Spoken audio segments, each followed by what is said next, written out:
भैया माइक मत खींचिए।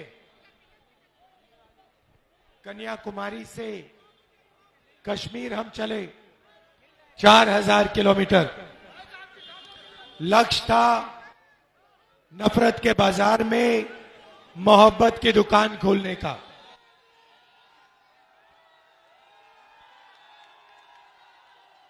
लोगों ने कहा कि आप कन्याकुमारी से कश्मीर चले, आपको उत्तर प्रदेश, बिहार, मणिपुर इन जगह भी जाना चाहिए। इसीलिए हमने दूसरी भारत जोड़ो यात्रा, न्याय यात्रा, भैया थोड़ा परे हो जाइए, न्याय यात्रा हमने शुरू की मणिपुर से महाराष्ट्र तक। भैया मेरा तार मत खींचिए। यूपी का अलग ही मजा है।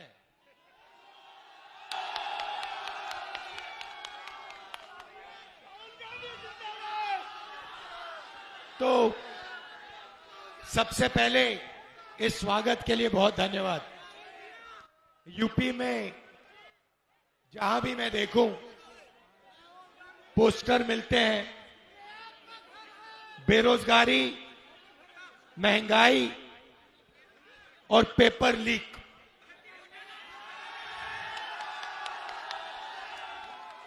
मतलब आप लोग अपना पैसा डालते हो, ट्यूशन लेते हो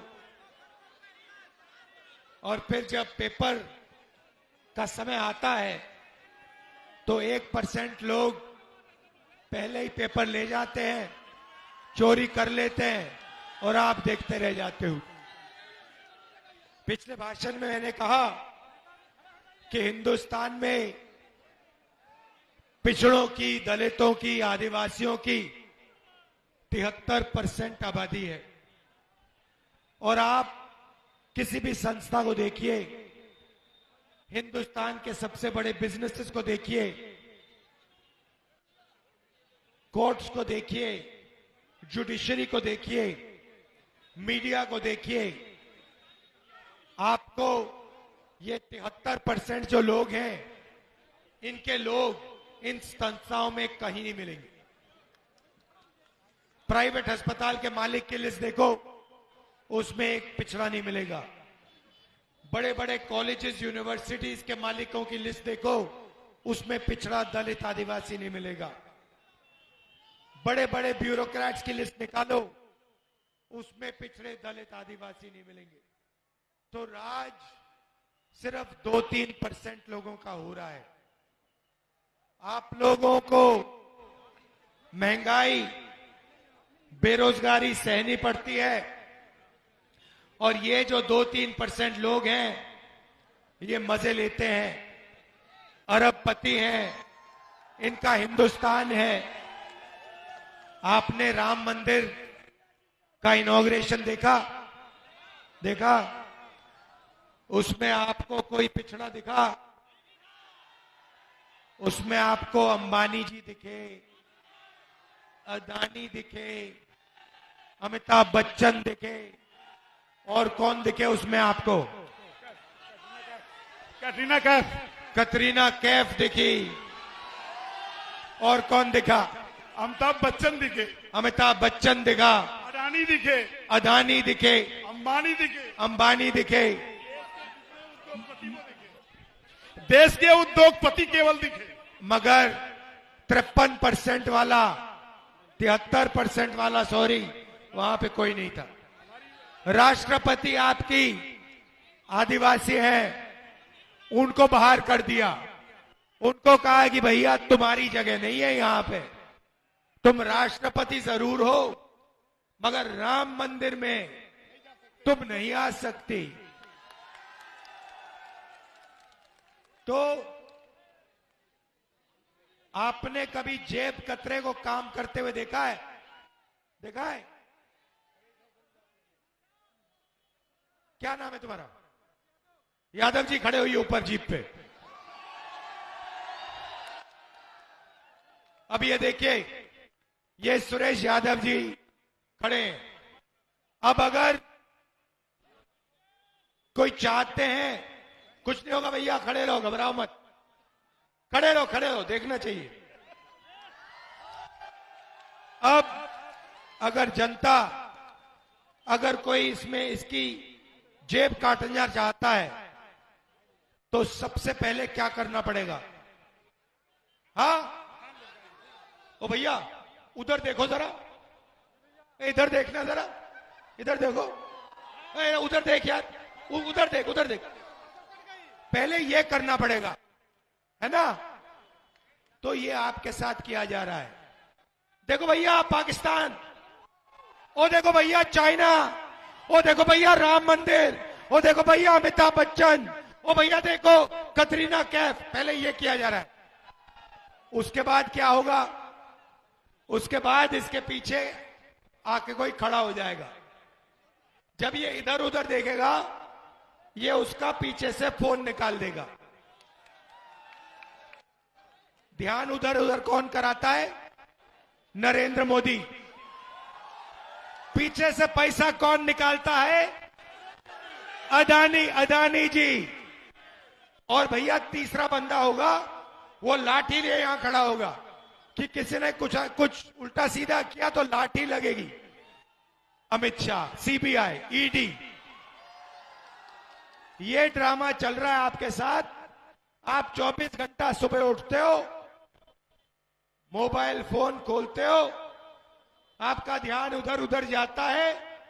जीएसटी से आपका पैसा जेब से निकलता है, नोटबंदी से पैसा निकलता है, और 1-2% अदानी जैसे लोग आपके पैसे को खाते रहते हैं, आप भूखे मरते रहते हो। ये हिंदुस्तान है। निकलने का रास्ता जाति जनगणना क्रांतिकारी काम,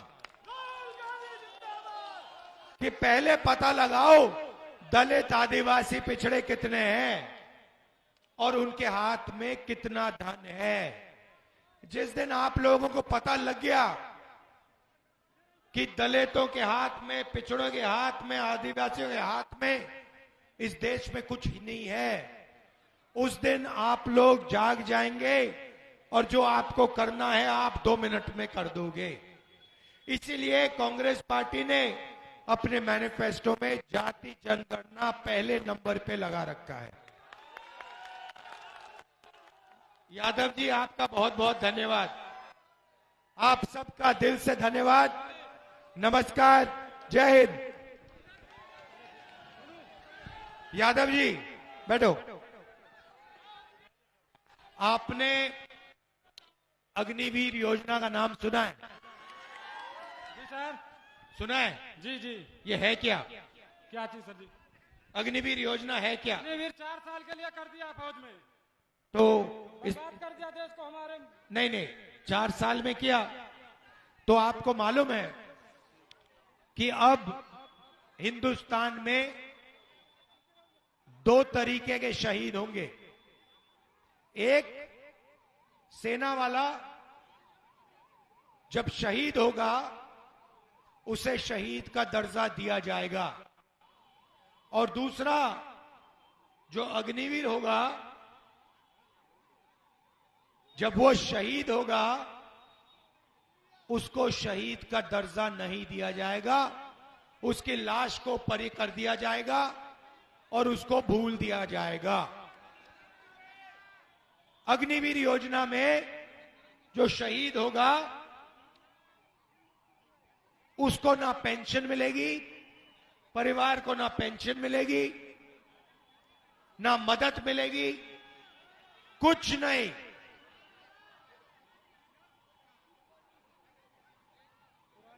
अग्निवीर कौन बनेगा? मैं आपको बताता हूं। जाएंगे सब अंदर, 4 साल बाद 4 में से 3 को लात मार के बाहर भगा दिया जाएगा। कहा जाएगा तुम्हारी यहां कोई जरूरत नहीं है, और 4 में से 1 बंदा सेना में जाएगा।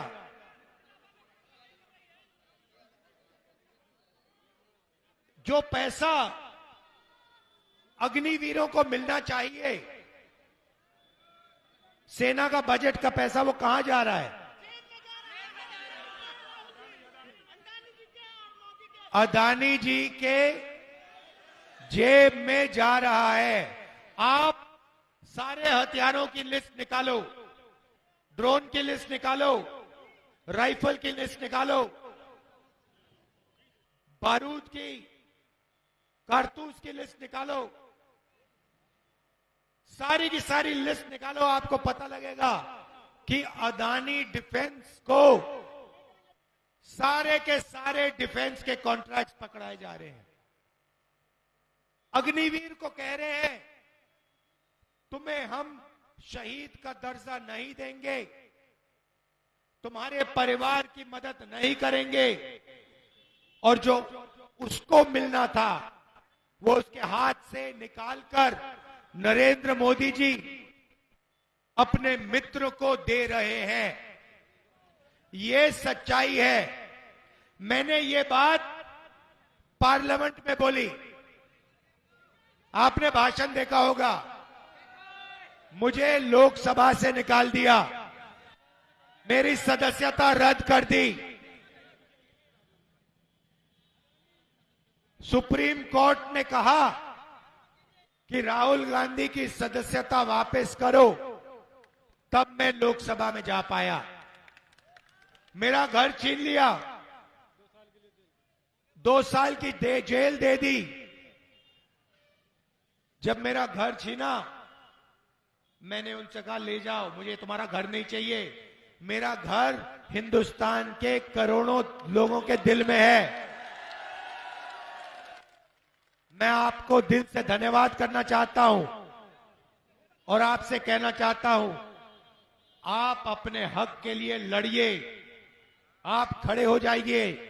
ये देश आपका है, 1% का नहीं है, आपका है, किसानों का है, मजदूरों का है, छोटे दुकानदारों का है, बेरोजगार युवाओं का है।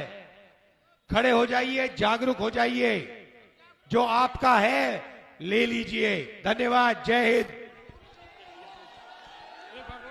राहुल गांधी, अखिलेश यादव जिंदाबाद।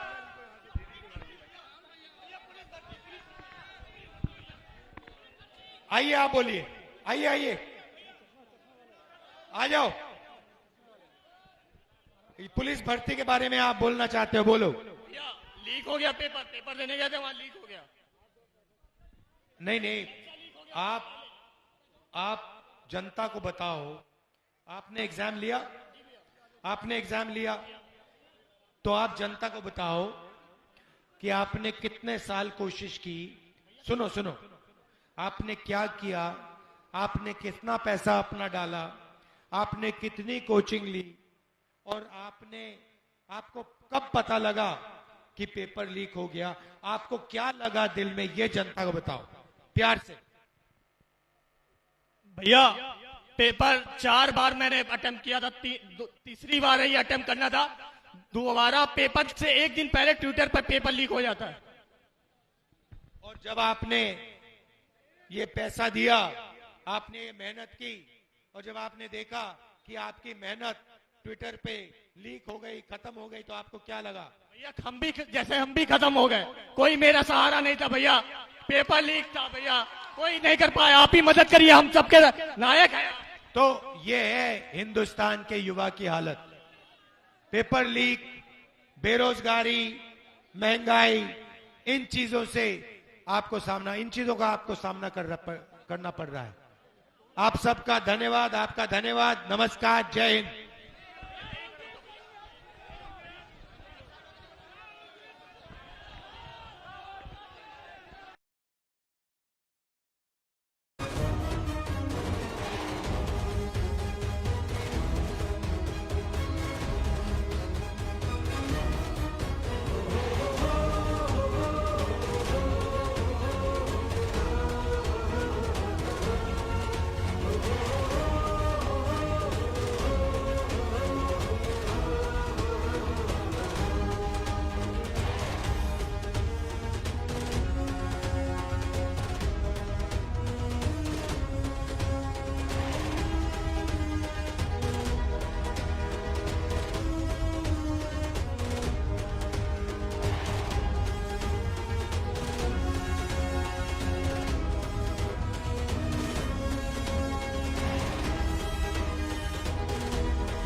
की फरियाद नहीं, रोज पसीना बहाए अपमान सहे, गरीब का घर फिर भी आबाद नहीं। कहाँ है न्याय,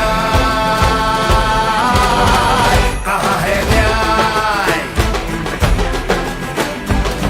काम की खोज है, पैरों में है छाले, हक को तरसते भारत बनाने वाले, हर सुबह पे है ताले, बोल किसने डाले, है गुरूर जैसा सच छुपाने वाले।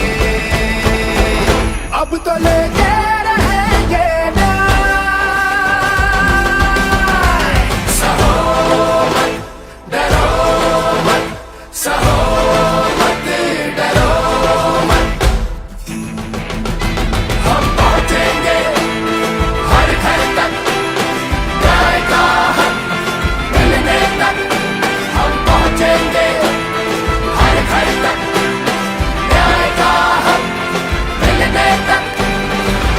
कितने गरीबों का स्वाभिमान लुट गया, गरीबों से पूछो, कितने युवाओं का सपना टूटा, युवाओं से पूछो, कितनी नारियां सम्मान को तरस रही, नारी के मन से पूछो, हाथ से जुड़े हाथ सब देशवासी साथ, सबके हक के लिए न्याय की करेंगे बात। गरीब किसान सारे मजदूर हक के मारे, मिल के जब बढ़ेंगे तो न्याय लेंगे सारे। हम पहुंचेंगे हर घर तक, गली मोहल्ला संसद तक, न्याय का हक मिलने तक, न्याय का हक मिलने तक। चली चली चली चली भारत जोड़ो न्याय यात्रा,